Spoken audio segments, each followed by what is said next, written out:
प्रिय विद्यार्थियों, मैं गुरमीत सिंह, सह आचार्य हिंदी विभाग, राजकीय महाविद्यालय बूंदी। आज के मेरे ई व्याख्यान का विषय बीए प्रथम वर्ष हिंदी साहित्य प्रथम प्रश्न पत्र के अंतर्गत पाठ्य पुस्तक भक्ति काव्य में संकलित प्रथम कवि चंद बरदाई से संबंधित है। इनके द्वारा लिखा गया महाकाव्य पृथ्वीराज रासो, जिसके अंतर्गत कुल 69 अध्याय हैं, उसमें से एक अध्याय पद्मावती समय, जिसके कुल 8 पद आपके पाठ्यक्रम में हैं। पूर्व के व्याख्यान में हम 2 पदों की व्याख्या कर चुके हैं। आज के इस व्याख्यान में हम कुल 3 पदों की व्याख्या करेंगे। सबसे पहले पद संख्या 3 इसका वाचन करेंगे।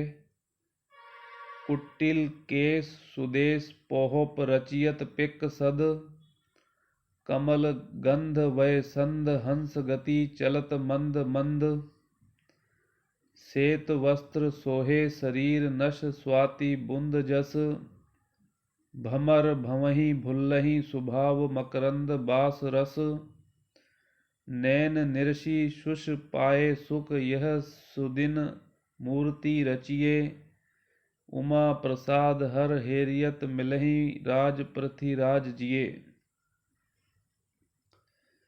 प्रस्तुत पद्यावतरण कवि चंद बरदाई द्वारा रचित पृथ्वीराज रासो के पद्मावती समय से लिया गया है।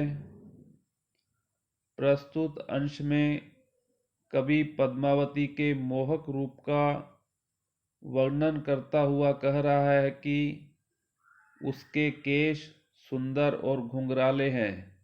केश अर्थात बाल।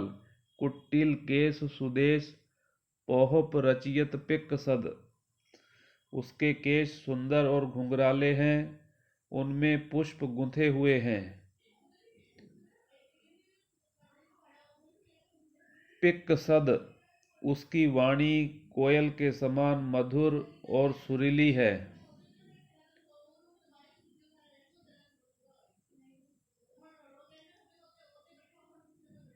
प्राचीन काल में केशों में मोती गूंथकर श्रृंगार करने की प्रथा थी।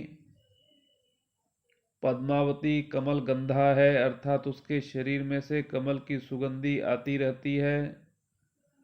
उसकी अवस्था वय संधि की है, अर्थात अभी उसकी बाल्यावस्था पूर्ण रूप से समाप्त नहीं हो पाई है। कमल गंध वय संध हंस गति चलत मंद मंद, उसके शरीर में यौवन के लक्षण प्रस्फुटित होने प्रारंभ हो गए हैं। वह हंस के समान मंद मंथर गति से चलती है। श्वेत वस्त्र सोहे शरीर नश स्वाति बुंद जस, उसके शरीर पर श्वेत वस्त्र शोभित हैं, सुशोभित हो रहे हैं, और उसके नख अर्थात नाखून मोती की सी उज्ज्वल कांति वाले एवं सुडोल हैं। नश स्वाति बुंद जस, भमर भमहि भुल्लहि सुभाव मकरंद वास रस, भ्रमर उसके शरीर से आने वाली मकरंद की सुगंधि से अनुरक्त हो अपने चंचल स्वभाव को भूल उसका रसपान करने के लिए रात दिन उसके चारों ओर चक्कर काटते रहते हैं। भंवर भंवहि भुल्लहि सुभाव मकरंद वास रस।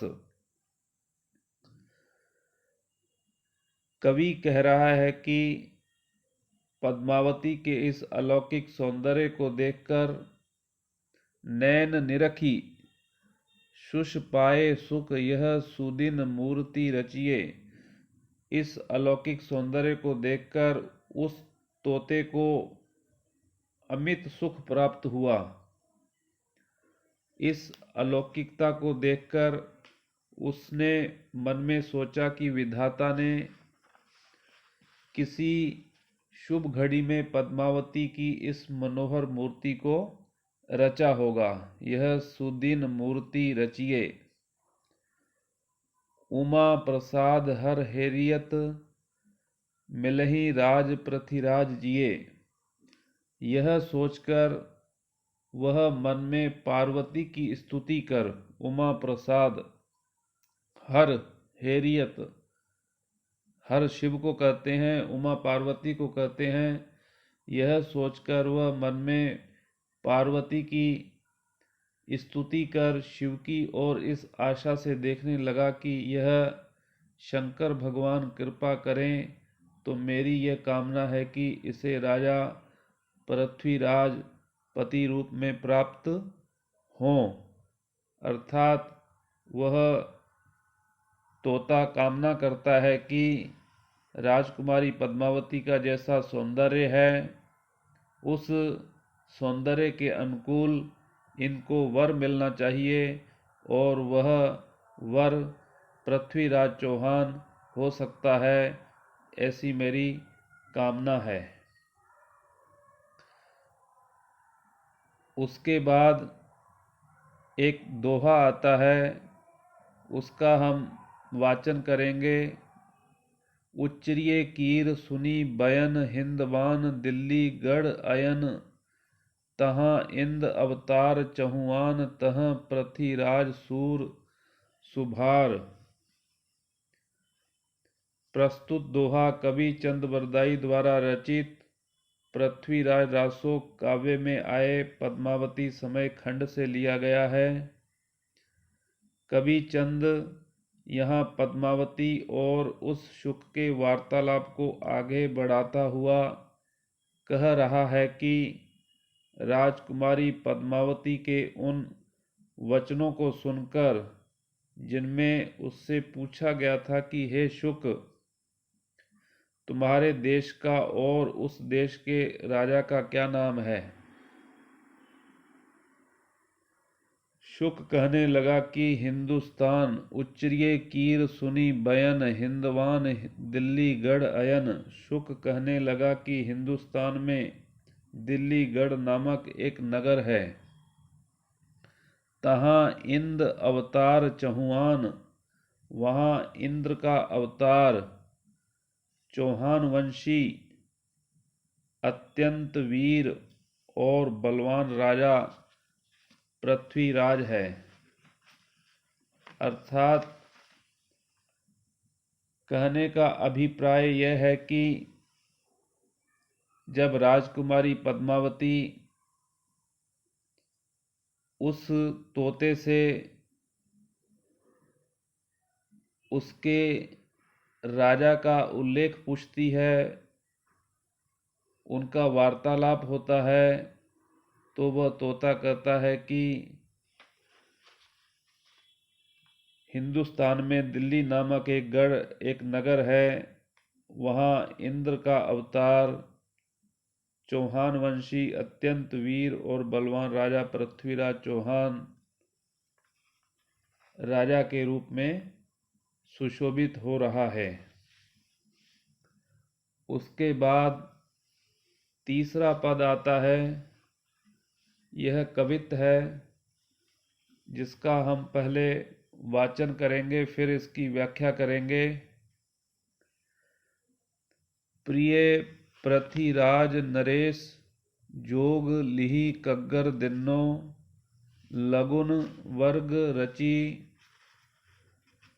सर्ब दिन द्वादश शशि लिन्नो। से अरु 11 सास संवत पर मानह। जो वित्री कुल शुद्ध वरनी वर रसहु प्राणः। दिश्यंत दृष्टि उच्चरिय वर एक पलक विलंब न करिए। अलगार रयन दिन पंचमही ज्यों रुक्मणी कन्हर वरिये। यह 5वां पद है आपके पाठ्यक्रम का, जो पद्मावती समय से लिया गया है। इसकी हम व्याख्या करते हैं। प्रस्तुत कवित्व कवि चंद द्वारा रचित पृथ्वीराज रासो के पद्मावती समय खंड से लिया गया है। पूर्वोक्त प्रसंग में ही पद्मावती अपने विवाह की लग्न तिथि आदि का विवरण देती हुई पृथ्वीराज के लिए एक पत्र लिखकर शुक को दे देती है। यहाँ कवि उसी का वर्णन करता हुआ कह रहा है कि पद्मावती ने अपने प्रियतम राजा पृथ्वीराज के लिए यथा योग्य लिखकर एक पत्र लिखा और शुक को दे दिया। प्रिय पृथ्वीराज नरेश जोग लिहि कग्गर दिन्नो।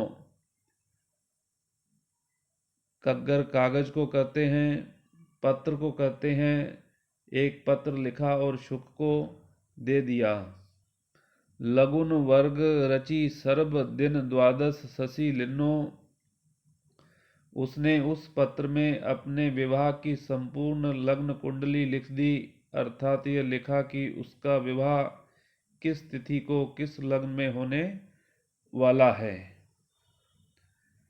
से अरु 1130 शास संवत परमानह।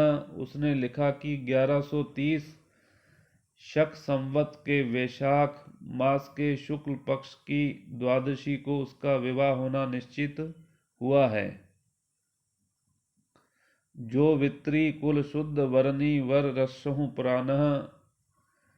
इसके आगे उसने लिखा है कि यदि तुम मुझे शुद्ध कुल की स्त्री समझो, अर्थात यह समझो कि मेरा कुल तुम्हारे साथ संबंध करने के काबिल है, तो तुम मेरा वरण कर मेरे प्राणों की रक्षा करो।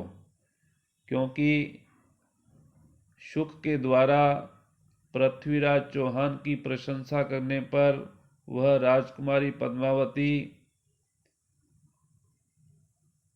बिना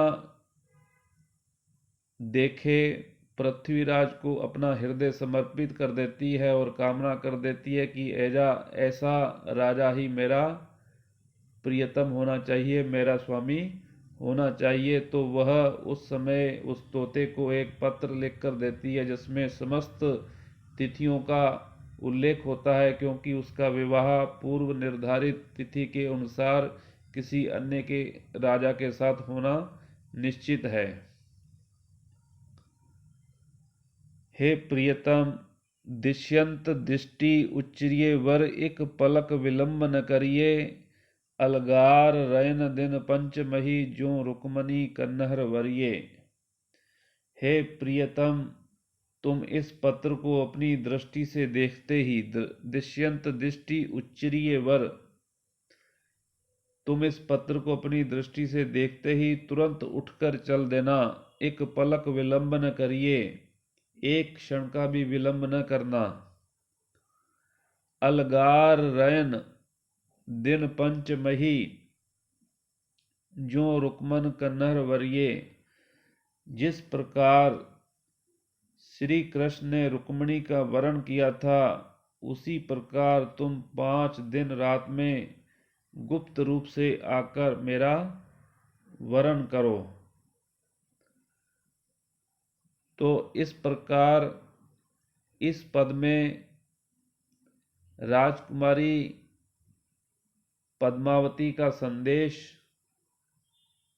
तोते के द्वारा, शुक के द्वारा पृथ्वीराज चौहान के पास पहुंचाया जाता है और उनसे अपेक्षा की जाती है कि किस प्रकार मैंने तुम्हें अपना प्रियतम, अपना स्वामी मान लिया है, और आपका भी यह कर्तव्य है कि जिस प्रकार श्री कृष्ण ने रुक्मणी का वरण किया था, उसी प्रकार आप मेरा भी वरण करके मेरे प्राणों की रक्षा कीजिए। इस प्रकार आज का यह व्याख्यान यहीं समाप्त होता है। अगला व्याख्यान अगले वीडियो में प्रसारित किया जाएगा।